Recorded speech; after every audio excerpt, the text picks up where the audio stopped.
You know why they charge what they charge? You know, someone said,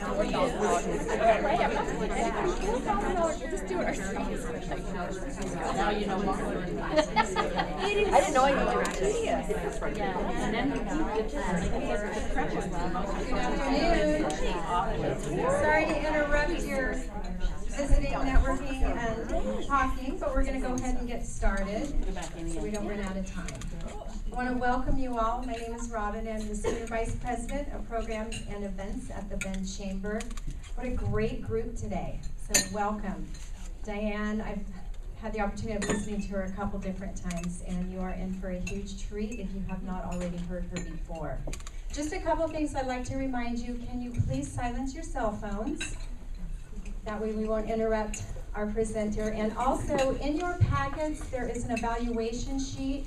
If you wouldn't mind, please taking the time at the very end of our session and give us your thoughts on not only this afternoon, but we are definitely in 2015 mode. Boy, this year has gone by so fast. 2015 mode, so we are, as we speak, planning next year's events. So I would love to hear from all of you for ideas for our roundtable next year. Not only are we looking at our education series, but we're looking at getting more in depth with getting out and doing some mentoring, also doing some volunteering. So please, please, your ideas are more than welcome. So that being said, I want to introduce, we have a title sponsor, Jones & Roth, who helps us sponsor a lot of our events. Without them, we would not be able to bring you the events.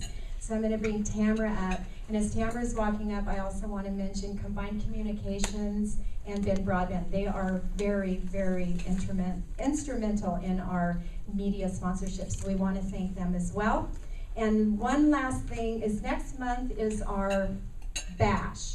So we do have that host opportunity still available. So if you're interested, please either talk to me or Bonnie. We're looking at a space to host that at. So thank you so much. And Tamara. Great. Do I need the microphone? Okay, I guess I'll talk with the microphone. So hello and welcome. My name is Tamara Ontko, and I'm an accountant at Jones & Roth. It is our pleasure to continue to sponsor the Women's Roundtable series, and today we have a pretty exciting topic that's actually been bubbling under the surface for some time, and that is the gender gap. So as women, we often face a few more challenges when we enter the business world because it is male-dominated, but our speaker, Diane Allen, has overcome these challenges with great success, and now she coaches others to help them overcome those same challenges, face their fears, and become the confident individuals that they aspire to be. Diane has put together 5 tips to share with us today to overcome obstacles in the business world and help us step into roles with confidence. Please welcome Diane Allen.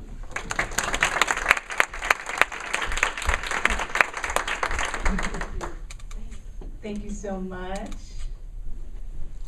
I'm so glad to be here and to have had the chance to speak with all of you. And I want to thank Jones & Roth, because without them, we wouldn't be here.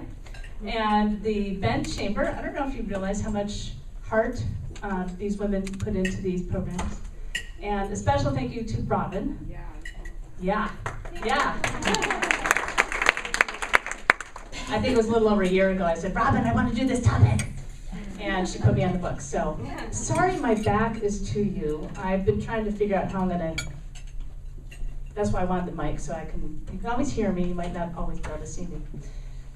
And I want to thank you for being here, for being the kind of woman who is always self-improving, who is full of your own wisdom and resources, and that you don't want to be the best kept secret, right? Yeah. So I'm wondering, who here would love to have action steps to step into increasing your speaking confidence and increasing your results?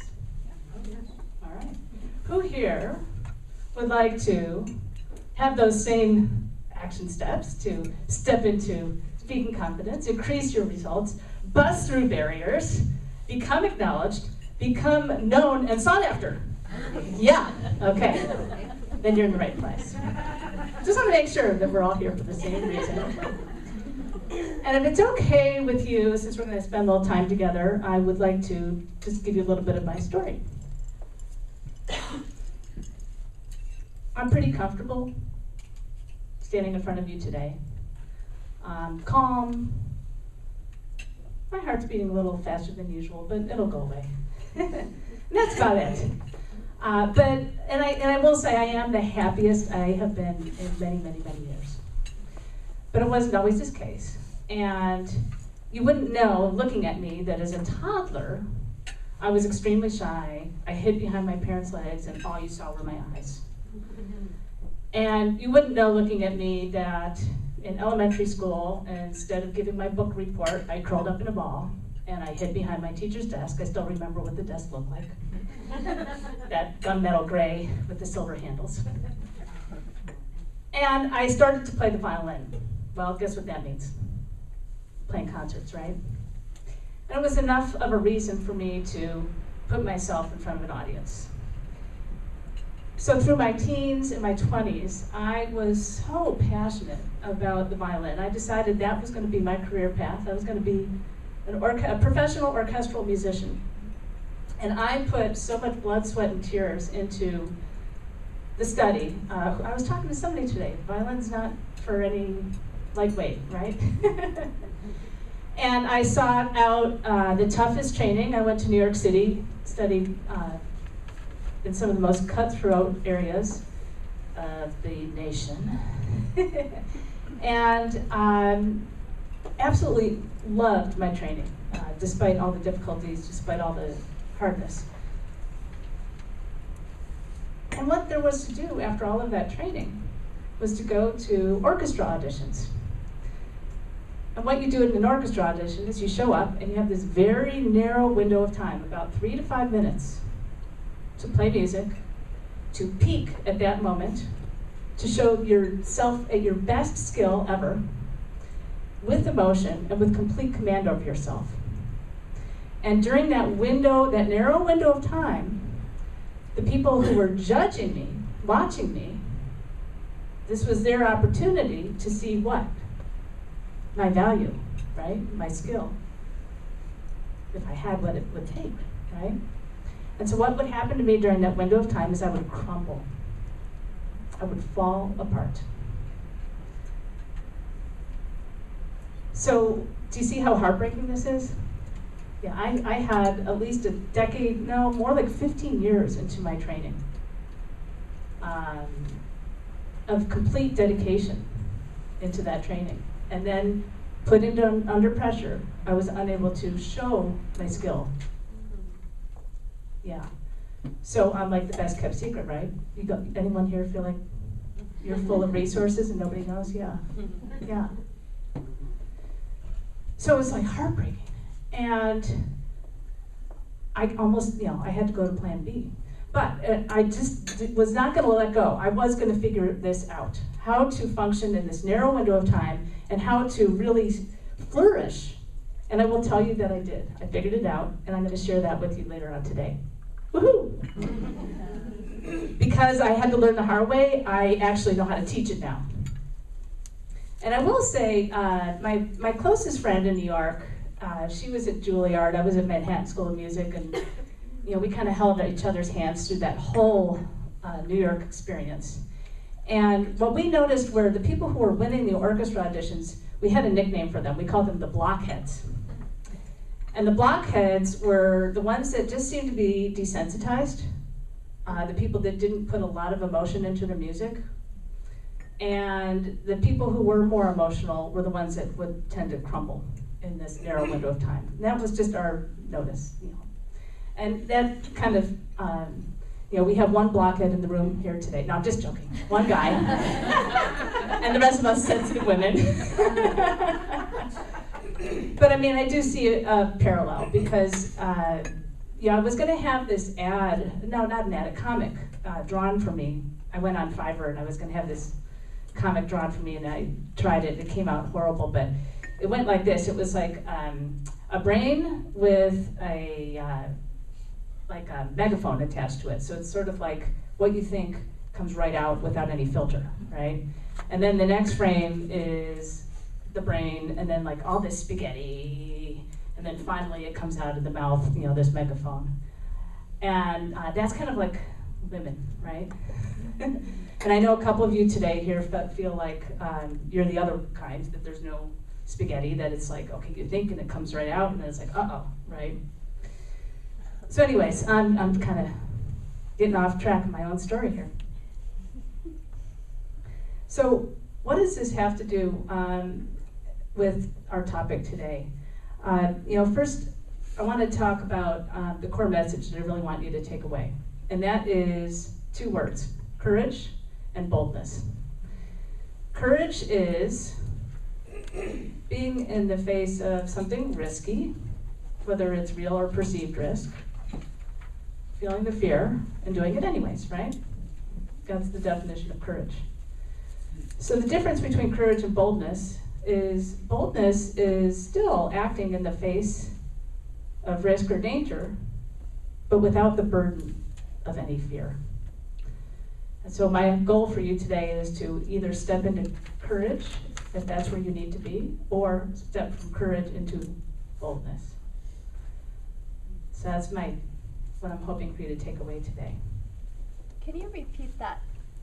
Boldness? I'd be happy to. Thanks. Yeah, courage is being afraid and doing it anyways. And boldness is just being still in the face of something difficult or a challenge or risk and being fearless.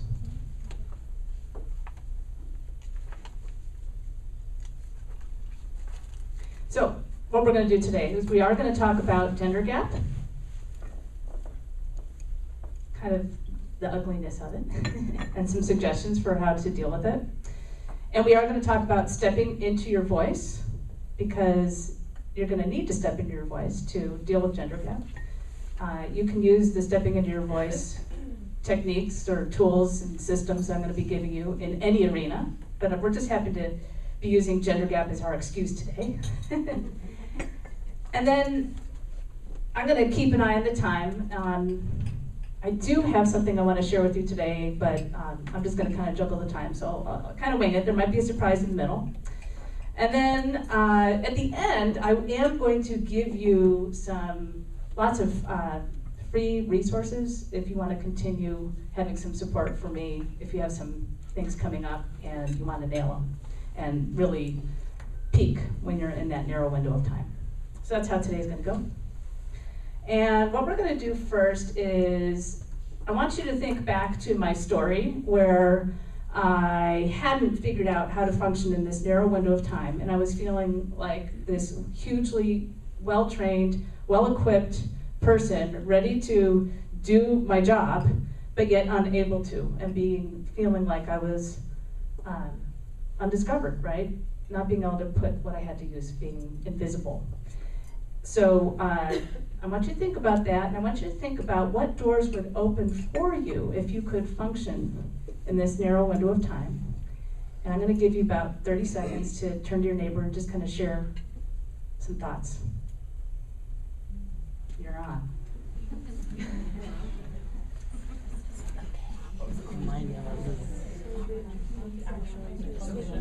I'm the assistant manager where I work, and I train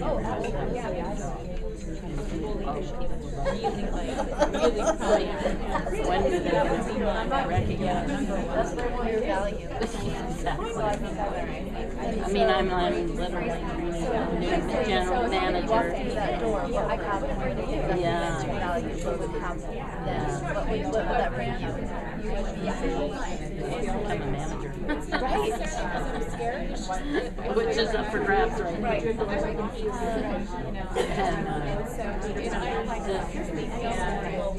And I work in a man's world. I know that book is I don't know if they can put a 7-year-old woman in management. They're second largest. You need some action steps to help create that for you. Yeah, get them to recognize me. Yeah. Without being. Okay, go ahead and start to wind it up. You know, too aggressive. They would recognize. I mean, I go train everybody how to do their job. I got exactly what I said to my job. All right. Everyone I meet. We got a lot to do, so let's just kind of highlight the ideas. Yeah. All right. Okay, so this book, who here has read Lean In? Okay, it doesn't matter if you read it or not. You'll get the gist of it today. Sheryl Sandberg is second in command at Facebook. She is a woman in a man's world. She has been in the corporate world for, I don't know, many, many years. Okay? So her slant is corporate world. And I think we were talking earlier today that if you read the book, it's sound in itself, but when you hear the spin on it, you get all, you'll hear all different opinions, and she's awful, and she's a hero, and everywhere in between, right? So this book is going to,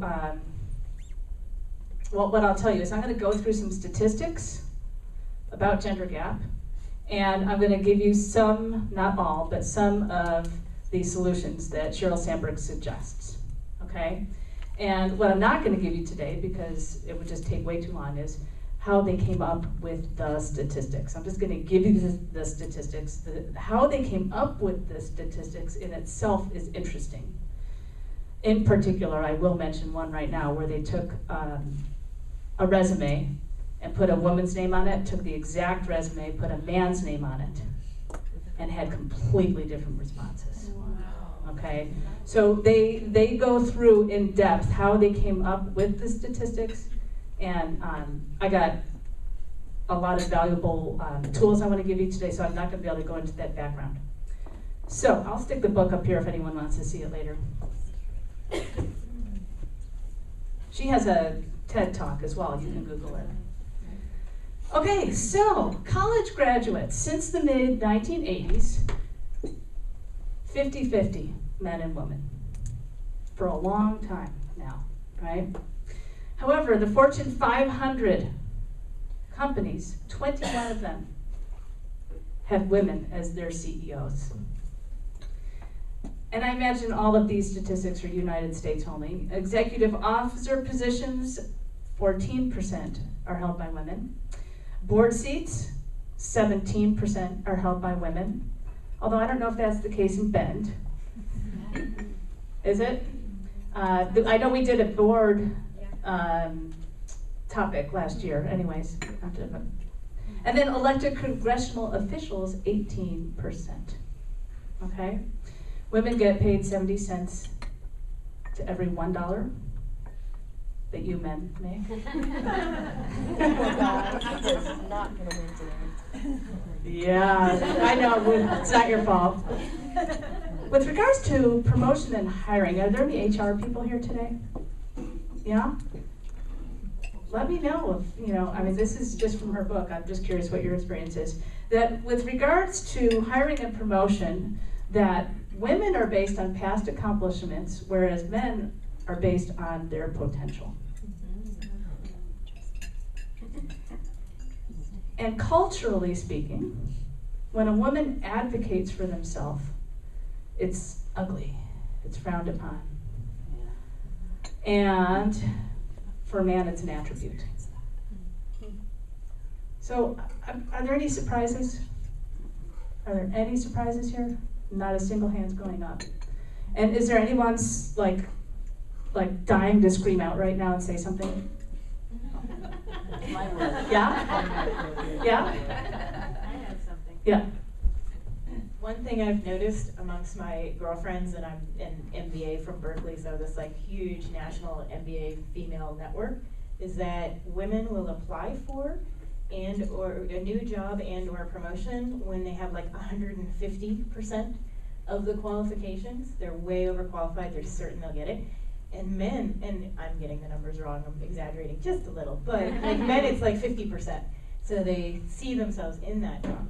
So there's a lot of aspect of we are holding ourselves back. And then there's the additional kind of double whammy of, there's a female name on a resume and you get a different response. So we simply have to become better at advocating and reaching higher and doing it earlier and not being afraid of rejection along the way. Anyone else? Dying to scream out. Yeah, I just think that I'm sorry, I'm a public speaker, Coach, so I'm going to give you the mic. Then I'll stand up. All right. I think when I hear that, I just think of that email that goes around where, you know, the woman is like beautiful and sexy and she looks in the mirror and she's fat and horrid.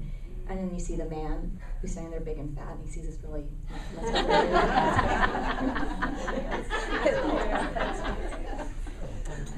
Great image. Okay, so I'm going to give you three. There are many suggestions that Sheryl gives, so I'm just going to highlight three, okay? And they all involve stepping into your voice. And the first one is lean in, the second one is advocating, and the third one is educating.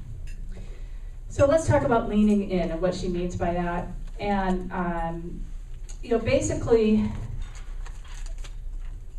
in this case, there's a few scenarios of leaning in. I'm just going to highlight one. When you leave college and you're building up your career, you're on this upwards trajectory. And a lot of women, when they have kids, they flatline, they plateau. And then, in the meantime, everyone else in the workforce has been doing this. And so Sheryl's leaning in, that specific topic, is saying that when you hit those childhood years, you know, when you're raising your kids, to not back off on your career, okay? So that you don't have this huge gap, all right? So let's go back to my story. I told you that I needed to figure out how to function so that I can get the orchestra job of my dreams, right? And while I was figuring this out, I got married and I had a son. And we moved here to Bend. And what I did was I kept my career going. I went to Plan B because I couldn't get into an orchestra, and I became a violin teacher. I taught for 28 years. And I didn't continue my skill set.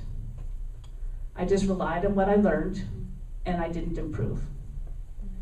So what happened over the years, now that my son is 17, there's absolutely no way I could audition again, because the skill in all the other violinists has just continued to go up.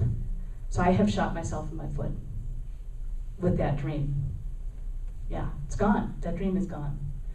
And I did figure out how to function in that narrow window of time, though, which is a great asset, and I'm like really happy to share it in other arenas. I'm not regretting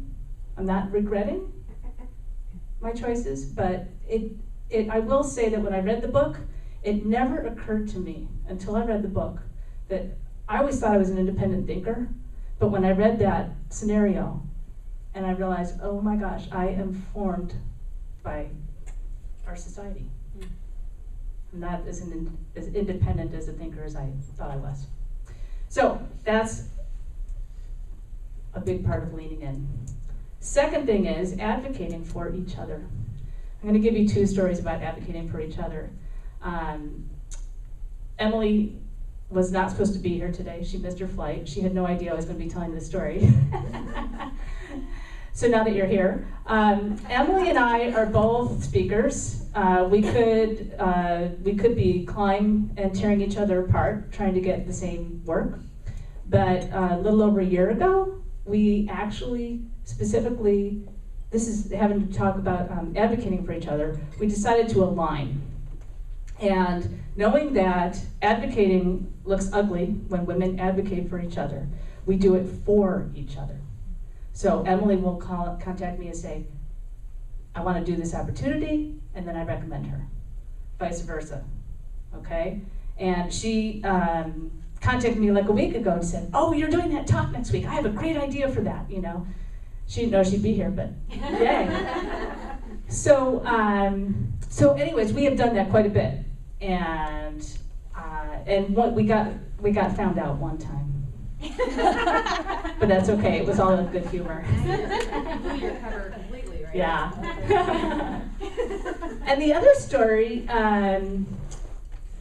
is a case where a friend of mine did advocate for herself, and it worked beautifully, and I invited her here. I can't say her name without her permission, but she is somebody who's a member of Men's Chamber. And what happened is she found like that job of her dreams opened up. So did 250 other people. They narrowed it down to 45 interviews. And when she walked in, she got an interview. When she walked in for an interview, they said, "You're our final interview of the day, and we've already selected the candidate." Right. Right. What would you have done, right? Well, I'll tell you what my friend did. Yeah. She obviously wanted this very badly. She knew this was her job. And what she walked in with was, anxiousness and nervousness, cold, sweaty hands, shakes, the whole 9 yards. And as soon as they said that, she was like, "What the heck?" She dropped her nerves to the floor. She told them why she wanted the job, why they should hire her, and how she would get up to speed on the qualifications she did not yet have. And yes, they hired her. And they told her it was because of the way she exuded her confidence.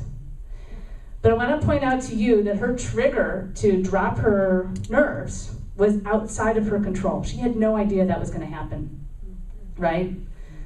Would you like to have that trigger? Yeah. I hope to give that to you later today. All right. So, advocating. Those are my 2 stories about advocating. Advocate for each other, build each other up, and also stand in your own. Wouldn't you say she was bold, right? She dropped her fear. So she was able to act without the fear. She had courage showing up to the interview, right? She was going to face the fear and show up anyways. But that trigger got her into that space where she could drop that fear and speak from boldness. And it worked. Last story is education. And I think this might apply to a few of you who I talked to today who said that you are a woman in a man's world. And I'll tell you, my friend works in Lapine, and I don't know how many of you think, let's get stereotypical right now, right? Who goes conservative? As soon as you think of Lapine. Oh, come on. Yeah, we all think, conservative down there, right? And so she sells insurance, and she joined a mastermind group, and she's the only woman in this group. And every meeting, everybody has a turn where they speak. And the first 3 meetings, she was always last. Okay? So we're all like, okay. What could she have done? She could have gotten upset, right? She could have gone, oh yeah, there it is. She could have gotten bitter, right? She could have gotten bitchy, right? That's the word that, would you guys tell Courtney that the word bitchy worked? Yeah, there's a lot of people who came here today because that word was in the copy. Yeah, it was not my choice of word. Courtney Linville put that in. And a number of people today told me that they're here because of that word. But she could have gotten bitchy, right? And she could have felt really uncomfortable, right? Instead, she put on her education hat. And she just very calmly, from a neutral space, without feeling all activisty about it or anything like that, she just said, hey, did you guys notice I'm the only woman, and I'm the one who's going last? And that was all it took. That was all it took, okay? And so there's a number of examples in Sheryl's book where she does talk about educating. There's also, I forgot to give you this link.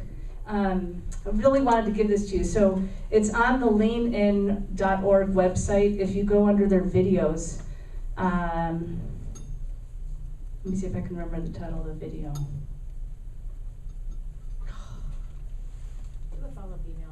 I'll have to send it out to you later. Anyways, it's, sorry, but it's a fabulous video where she gives you really specific action steps about educating, advocating, building each other up. She talks about it with a different slant. And maybe it'll come to me later. If it comes to me, I'll let you know. So, what I'd like you to do is, at this point, I'm just going to kind of wrap up the agitation part about gender gap. And I know that, you know, leaning in is going to take you to vocalize. You know, it could be asking your family to support you more. It could mean, you know, I'm going to take my work a little more seriously as I'm raising my kids. It could mean that. It could also mean, you know what, I'm tired of this job, I want to do my own thing. Whatever you want to lean into, right? And so oftentimes what you'll find with Sheryl Sandberg's programming is you'll find a woman with a picture of herself, and she's got a sign that says, if I weren't afraid, I would fill in the blank. So I want you to figure that out right now. Just pick one thing. If I weren't afraid, I would.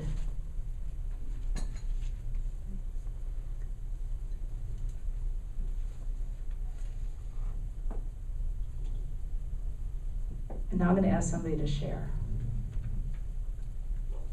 Who is that person?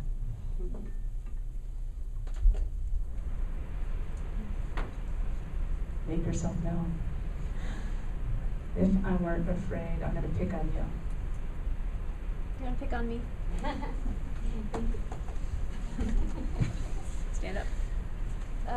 I'm shaking, sound heart pounding, because I am afraid, and it's hard to talk about your fears, because to me, if it's something that I don't do, then others will look at it as a failure, and then I judge myself. I'm my hardest critic. If I wasn't afraid, I would quit my nursing job, consulting job, that pays my bills and gives me my lifestyle, but I no longer have as much passion for. I still have passion, but I have a new business now that I have complete and 100% passion and belief for. And if I wasn't afraid, I would quit that job that pays my bills, that affords me my lifestyle, that allows me to come to functions like this. And I would jump off the ledge and hope like the parachute would. So you guys? All right. We're doing 2 more of these.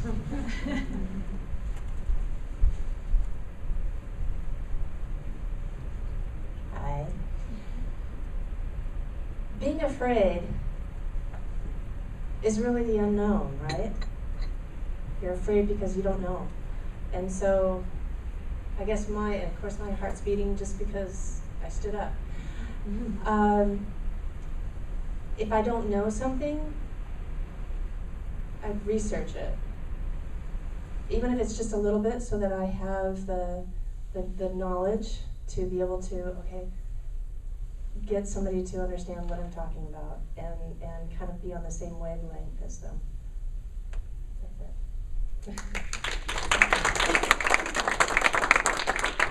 So perhaps if you weren't afraid, you would research some other options? Mm-hmm. All right. Great. Yeah, there's people who research and there's people who just dive, you know. Yeah. No right or wrong, right? All right, one more. Come on. I'll do one day. And I'll do it because I'm known for being totally fearless.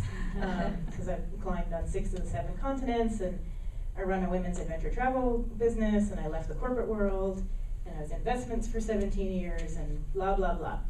But I do keynote speaking, and I've been doing it for 5 years, pretty much always unpaid. I've put a shitload of time, that's a technical term, into my craft and my storytelling, and all of that, into my materials, into my speaker demo that's professionally done, and I am afraid of aggressively marketing myself. Because that person that's going to pay me $5 grand to be on their conference stage might be disappointed. And that scares the crap out of me. That is so good. All right.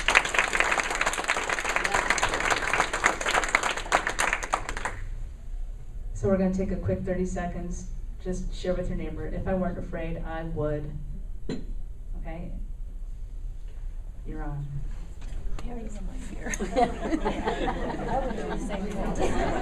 Well, stand up for myself.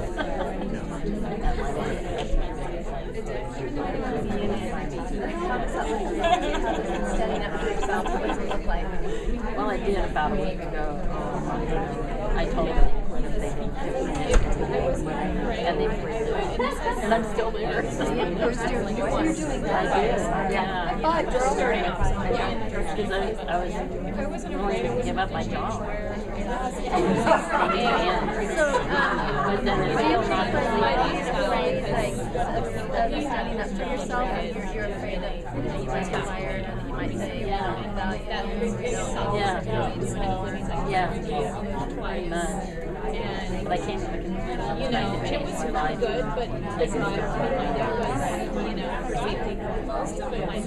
Like telling moments, I was like tears in the grocery store. A perfect stranger came and asked me what was wrong. And he said, "Lady, your job's doing this to you." Start winding it up. So I finally did it for myself. There's a lot to be said for women that always say, at least I have one saying, mom. She always said, follow your heart, you're doing it. I still get emotional. One of my problems is that I get emotional. All right, so I want to They don't want you to be emotional. keep the. We'll have time to do more of this later, guys. Sorry. Okay. It's my own fault because I crammed so much in that I want to do today. What I want to do is just check in. Is this valuable so far? Yeah? Okay. And does everyone see an opportunity for leaning in some way? Yeah? And advocating in some way? And educating? Okay. So does that help take the edge off for some of you who thought that when you speak it's just too harsh? Is that enough of a shift? Okay. So a few of you did specifically say that they don't want to come across as bitchy. They don't want to come across as blunt. And I do want to speak just for a second about that. And it has to do with a conversation Shannon and I were having yesterday. And it's about connecting.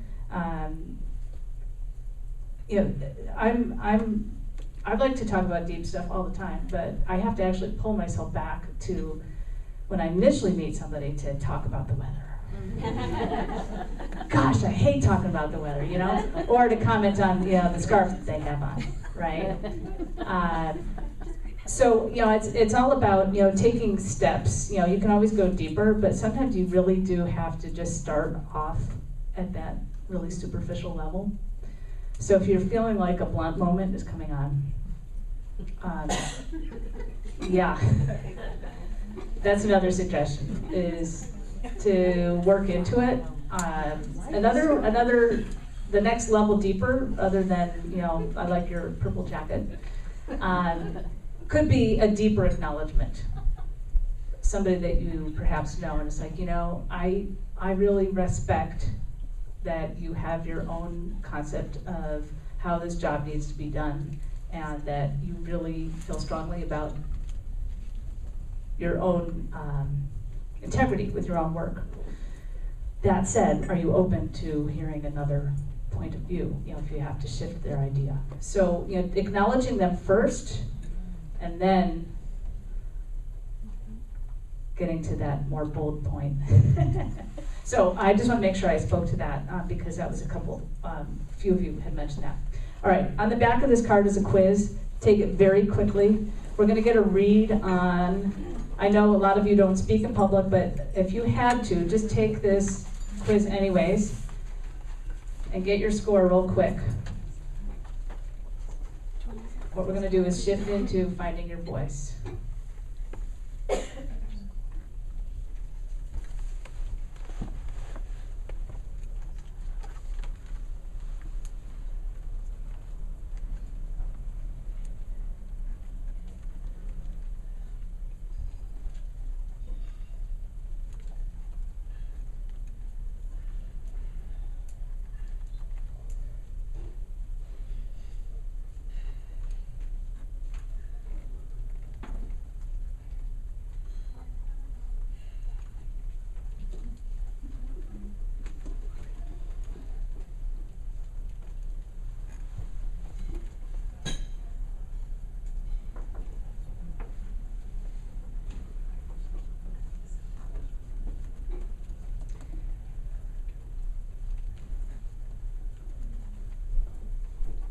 the answer is only important to you.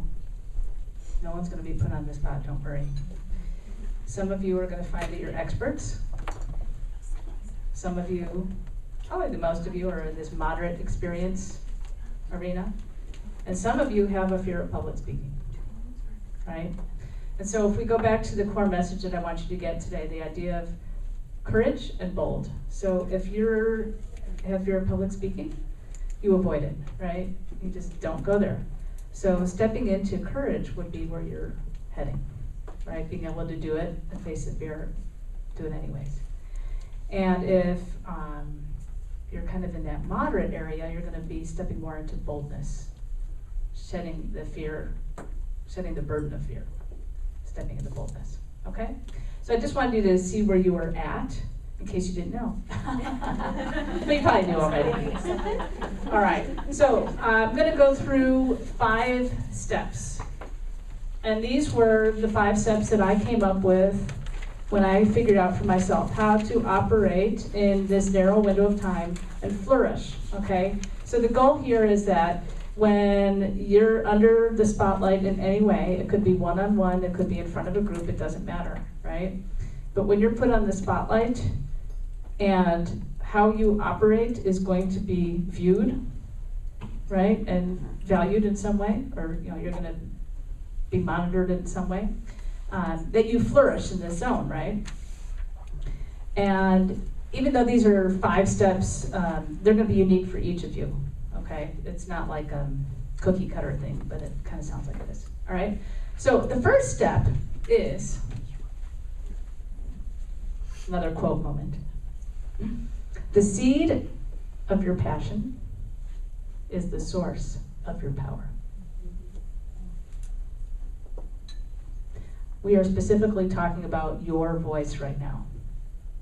The seed of your passion is the source of your power. The best way for me to describe this is to just give you an example. And my favorite one is cooking. We all know people who are very, very passionate about cooking, right? And if you talk to my dad is incredibly passionate about cooking. You'll have 3 different people who are passionate, but you're going to find that they each have 3 different reasons. For my dad, he pours his love into the cooking and then he feeds it to the people that he loves, right? So his seed of his passion is nurturing. Does that make sense? Somebody else who's a cook, it's all about the texture and the flavor and the color and the display, right? It's an art form. It's them in their creative state, okay? So for them, the seed of their passion is being creative, okay? And then you have a lot of people these days who are using cooking, their passion about cooking, to educate people how to be healthy, right? And so these people, their passion is education, all right? So a lot of you have work that you are currently doing that you are very passionate about. And so you probably know what that seed is, okay? And then there's a bunch of you who are doing work because it pays the bills, right? And it's tolerable enough, you're happy enough doing it, and then you have this whole other, life over here. If you think about your passions that you have, maybe you love your Stitch and Bitch Club, right? What is it about that Stitch and Bitch Club that you love? And most of the time it's community with women, right?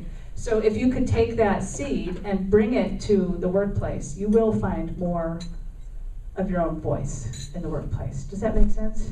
So you have to know what that seed is. It's that seed that you're going to carry everywhere.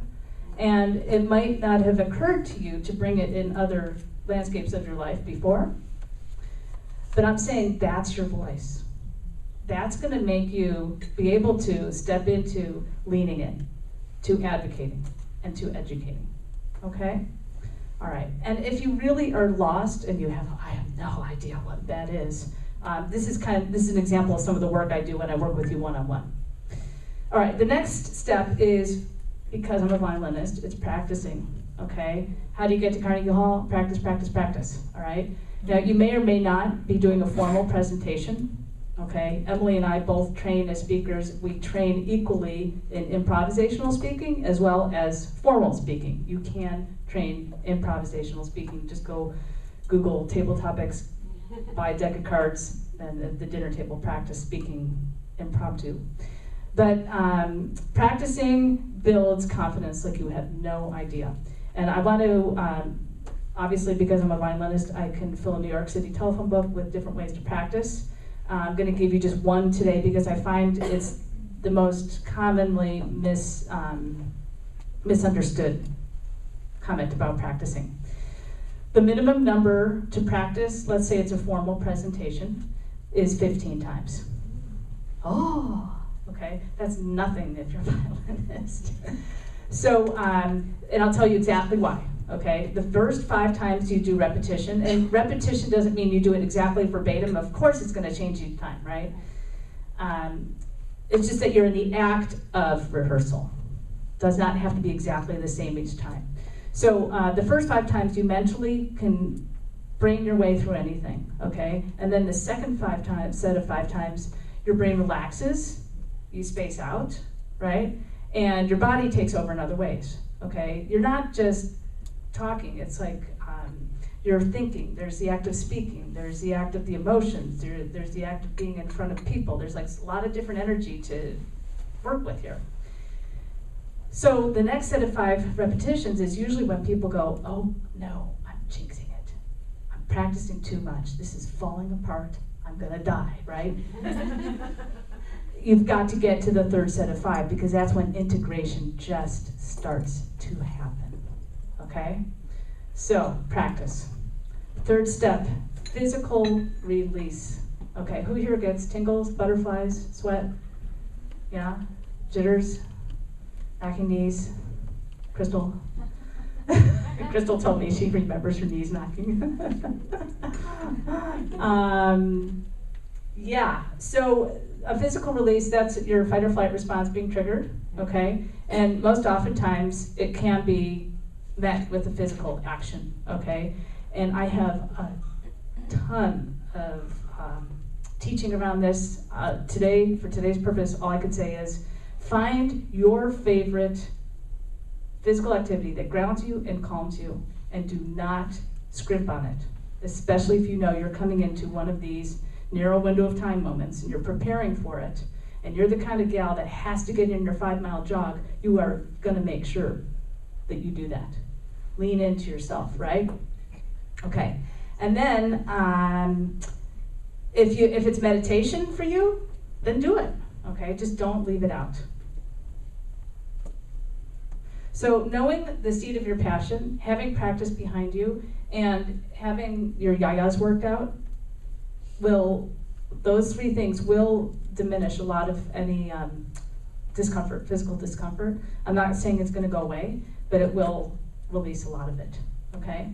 And then the next step 4 is, how do you manage interruptions? I call it the mindset. How do you manage interruptions? You have 3 kinds of interruptions. Someone's phone can go off randomly. Then there are your own physical symptoms, that drip of sweat going slowly down your cheek could be incredibly distracting. And the voices in your head. The little angel over here, good job. The little devil going, yeah, bitch, right? Those can be incredibly distracting, okay? So what I have to say about that is you have to have a neutral mind about them. It's like, well, how do you do that, right? So if you push your hand down on a table and you press really hard, the more you will notice the table, okay? So the more you focus on that drip rolling down the side of your brow, the more you're going to notice it, and the more you will continue to perpetuate your adrenaline production, okay? So it's more like, oh, look at that. I got a drip. Oh, I'm so normal. My fight or flight response is trying to save me. And then just let it be, you know? Try not to focus on it. It will go away without you keeping track, I promise. And the same for the phone ring in the middle of whatever, and the same for the voices in your head. If you start to have a conversation with the devil, you know, that's saying, yeah, I did biff that one, then yeah, you're not focusing where you need to focus. So you just bring your mind back, be neutral. Okay. And then the last step is just basically, yes. I was gonna say, how do you deal with distractions that are out of your control? Distractions out of your control. One time I was taking one of my CPA exams and I'm in the room and a really smelly person came and sat next to me. And it's like, you can't not smell them. So I mean, like, how do you kind of like get back in your zone? Like, okay, that's gross, but this is my focus. Like, how do you kind of bring that all around? I guess in the case of smell, it's like going like that. Wow, that's a tough one. That's really tough. Mostly, I've never, like, I don't know how you deal with odor. I mean, yeah. That's really tough. Let me see if this next step will answer that for you, okay? But, you know, mostly, like if there was, let's say a fire alarm went off right now, and, you know, we were in the middle of this presentation, and if I ignored it, I'd look like a jerk, right? I mean, I'd be like those blockheads I was talking about who were taking the orchestra auditions, right? Insensitive. So it's important to acknowledge it, right? Remember I said, oh, that bead of sweat is going down. Oh, look at that, I'm normal, there's a bead of sweat. And then let it go. And I would basically do that for the room. Oh my gosh, there's a tremendous odor in here. Because if I don't call your attention to it, everyone's gonna focus on it, right? I have no idea what to do about that odor. We're just going to do the best we can and then move on. So you have to acknowledge it. In your case, I don't know if you could have plugged your nose or moved, but yeah, that's tough. Smell. Okay, pulling it all together means, okay, you're dancing with all of these different elements, right? The most important thing is that you are getting into the seed of your passion as if you were a Shakespearean actress. You are going to put your heart into that, okay? Mine's really simple. I share. When I'm sharing with you, which is what I'm doing, I'm getting into it, I'm sharing, I have all my resources available to me. Everything's just right at my fingertips, okay? I'm in my element. I'll lose sense of time. That's why I keep checking the time. Yeah. Does this make sense? Okay? So you get into that. You're backed by your practice. Okay, you've had your physical release, so a lot of those things are alleviated previous, okay? And when you have those distractions, you know how to dance with them now. Acknowledge them and move on. Acknowledge them and move on. For those of you who meditate, it's the same thing. You have a thought come into your head, you let it go. And then no matter what, if you do get derailed, you come back to your passion. The seed of your passion. That's your homing device. Is this useful? Yeah. Yeah? Yeah. In regards to passion, in the past I've followed my passion, and I'm very passionate about what I do. And when I represent a customer, that passion that I display to help the customer in regards to solving their issue has been portrayed by others or digested by others that I'm taking it too far. I'm too passionate. Right.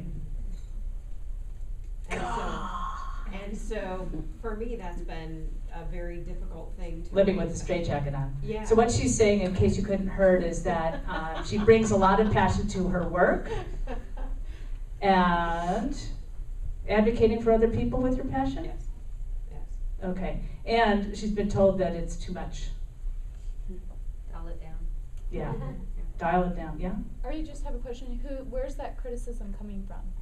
Like the people that you're representing or others who? No, not from the people that I'm representing, but the people that I work around. It's like you need to like back off. And Well, maybe if your clients or who you're helping are happy with your approach, you're meeting your objective, and who cares what other people think? That's what I would think. It's really... It's a little bit more difficult than that because I have to rely on other people to do their job in order, and so I push and I don't accept no for an answer because I am passionate about fixing the problem, and most of the time they don't want to hear about that. I wonder if that has to do with the gender gap that you were talking about, and if the statistics that you had read, if she Oh, were a different because gender, women that, be more assertive. Yeah. Take no for an answer. He'd just be impressive. Right. Right. Yeah. Yeah. So the I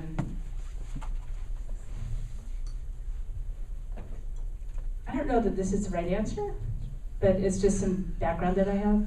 Okay. So once again, this is a conversation you and I had yesterday about connection being like the fire element.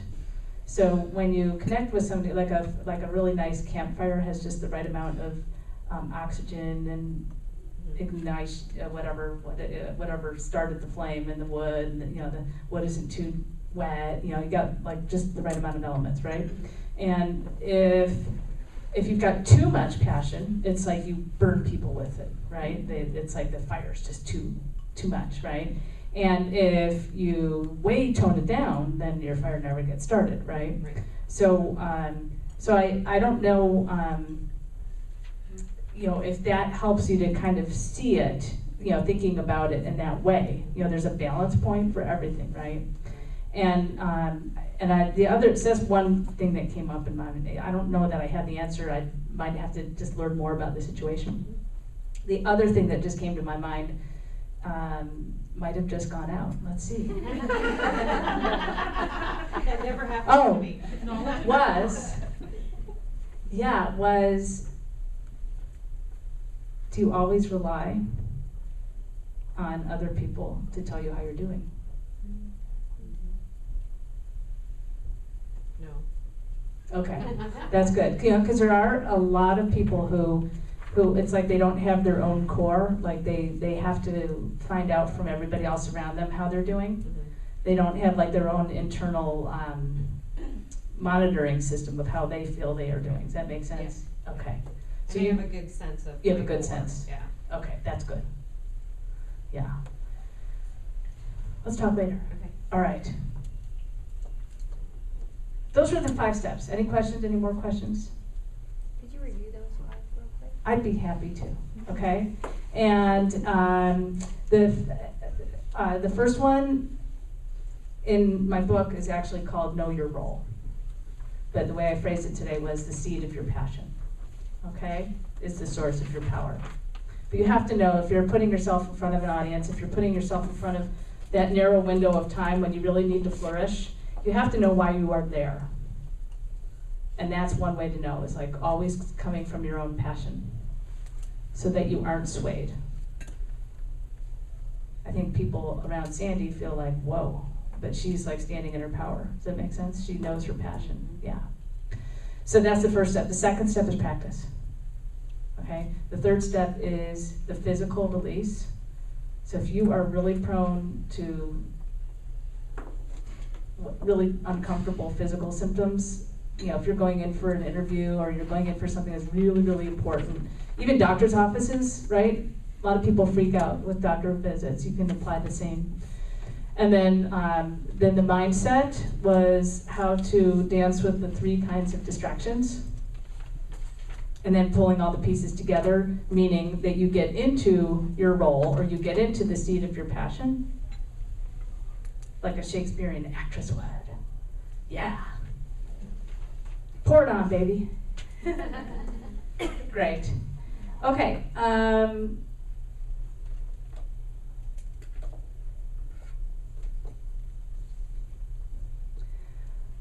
I'll tell you what I don't have time to share about with you is I just want to let you know if I weren't afraid, my own statement, if I weren't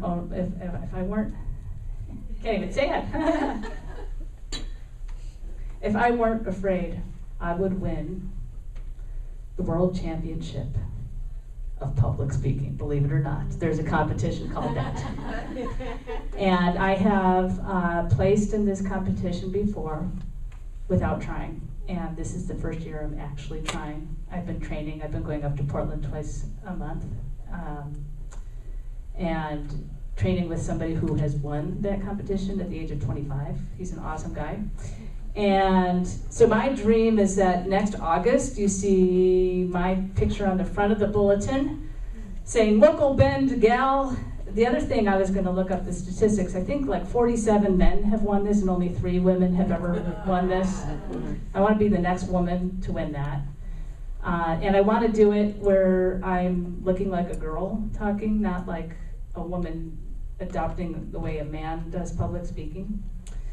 And so I was going to do one of my speeches for you that I'm training with. It's about women and leadership, but we're running out of time. So I'll do it, but I will do it. I will be doing it in throughout the community.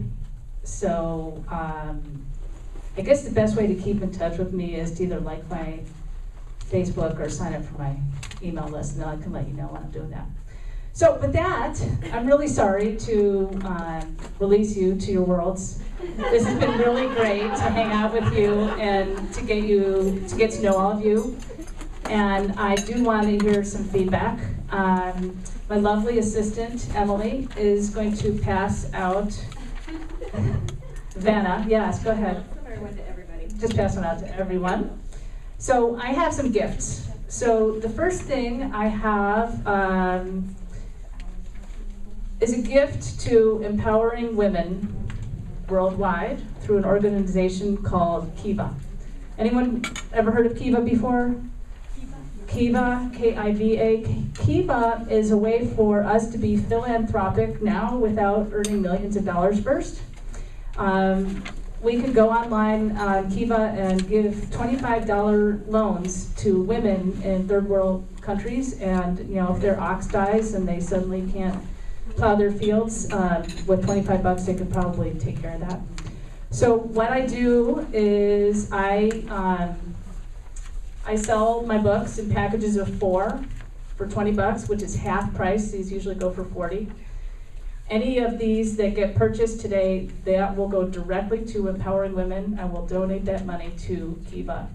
And it's 1 book for you, 3 books for friends, and there's gift certificates in each one of these. So this is all about giving to women worldwide.